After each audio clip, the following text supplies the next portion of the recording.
अस्सलाम वालेकुम dear students. आज हम एक प्रैक्टिस प्रॉब्लम करेंगे केवीएल पर। ऑल दो problem is very simple but इसमें बहुत ही मैं इंपॉर्टेंट कॉन्सेप्ट्स को कवर करूंगा जो कि सर्किट एनालिसिस में बैकबोन का काम करते हैं। Find the voltage V1 and current I and power absorbed by the resistor 5 ohm in the circuit given below using KVL. At times question में नहीं मेंशन होता कि केवीएल को आप यूज करें या किसी स्पेसिफिक टेक्निक को यूज करें, लेकिन सिमिलर प्रॉब्लम मैं ऑलरेडी कवर कर चुका हूं विदाउट अप्लाइंग केवीएल। सो इस लेक्चर में मैं इसी प्रॉब्लम को केवीएल की हेल्प से करूंगा और आपको बताऊंगा कि जो मेथड मर्जी यूज कर लें you will get the same answer. अब यहां पर जो चीज सबसे इंपॉर्टेंट मैंने कवर करनी है वो आपको ये बताना है कि रेजिस्टर जो होता है वो नॉन पोलर एलिमेंट होता है, इसकी पोलैरिटी नहीं होती। लिहाजा आपकी मर्जी है कि आप जिस टर्मिनल को चाहे नेगेटिव मार्क कर दें या पॉजिटिव मार्क कर, और इसमें मार्किंग ऑलरेडी हुई है। तो हम केवीएल लगाएंगे और केवीएल लगाकर सबसे पहले हमने V1 को निकालना है। तो अप्लाई करें केवीएल इस लूप के अंदर।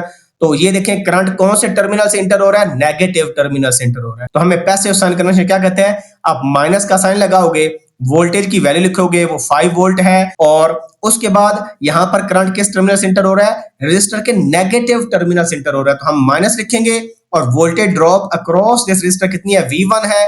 हमने V1 लिखा इज इक्वल टू 0, क्योंकि केवीएल में कहता है sum of all voltages in a close loop is equal to 0। So यहां से हमारे पास V1 आ गया -5 वोल्ट्स। तो ये हमारा पार्ट 1 हो गया।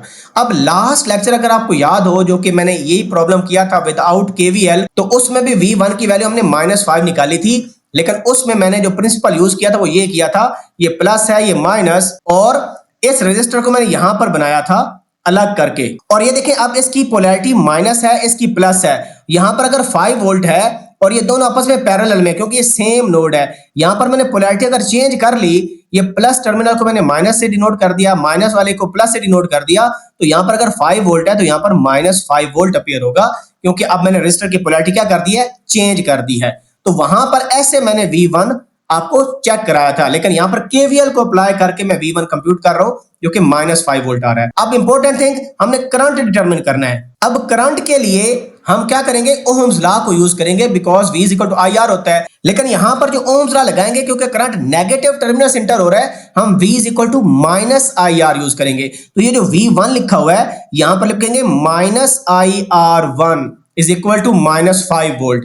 ये मैंने माइनस क्यों लगाया, because current is entering the negative terminal of the resistor. तो अब वैल्यू प्लग इन कर दें, -I, रेजिस्टर की value 5 ohm is equal to -5, minus minus cut गया, so I is equal to 5/5 and we get 1 ampere. So current हमारा positive 1 ampere आ गया।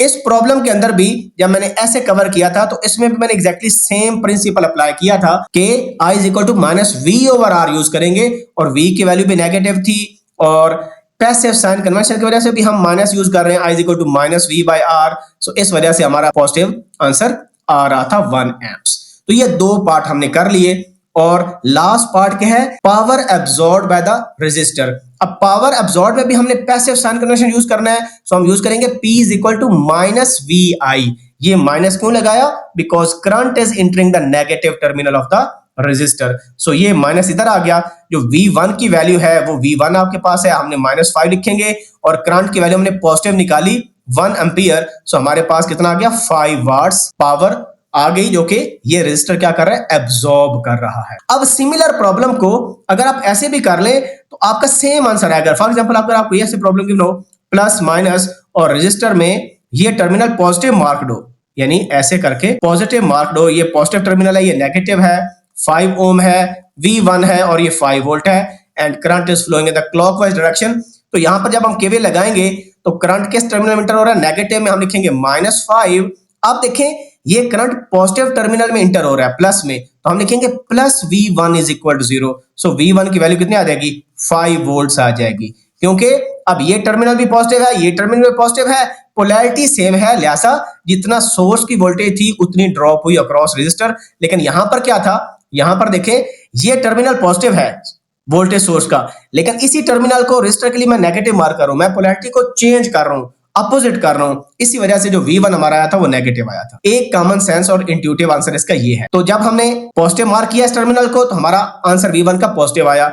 अब जब हम IR यूज करेंगे ओम्स लॉ, अब करंट देखें पॉजिटिव टर्मिनल से इंटर हो रहा है, सो हम V is equal to IR use करेंगे पॉजिटिव। हम लिखेंगे IR1 इज इक्वल टू 5, यानी ये 5 है और V1 की जगह IR1 लिखेंगे। सो I इज इक्वल टू आ जाएगा 5 ओवर R1, R1 की वैल्यू 5 है, 5 बाई 5 1। तो देखें दोनों केसेस में करंट की जो वैल्यू वो पॉजिटिव आई, यानी रेजिस्टर की पोलैरिटी मैटर ही नहीं कर रही कि आप पॉजिटिव इधर लगाते हो कि नेगेटिव इधर लगाते हो। पैसिव साइन कन्वेंशन को अप्लाई करना मस्ट है। लिहाजा अगर आपको पैसिव साइन कन्वेंशन आता है तो फिर पोलैरिटी जैसे मर्जी मार्क हो, you will get the same answer. और अब्सॉर्ब पावर अगर आपने निकालनी है तो उसमें भी हम VI यूज करेंगे, because current is entering the positive terminal of the resistor. तो V भी हमारे पास पॉजिटिव है और हमारे पास जो करंट है वो भी पॉजिटिव है, तो 5 वाट आ गया। तो दोनों केसेस में जब रेजिस्टर की पोलैरिटी नेगेटिव पे लिखी हो या पॉजिटिव लिखी हो तो आपका आंसर सेम आएगा, कोई फर्क नहीं पड़ेगा। ये कंसेप्ट बताना बहुत इंपॉर्टेंट था, because many students are confused while solving this question. अल्लाह हाफिज़।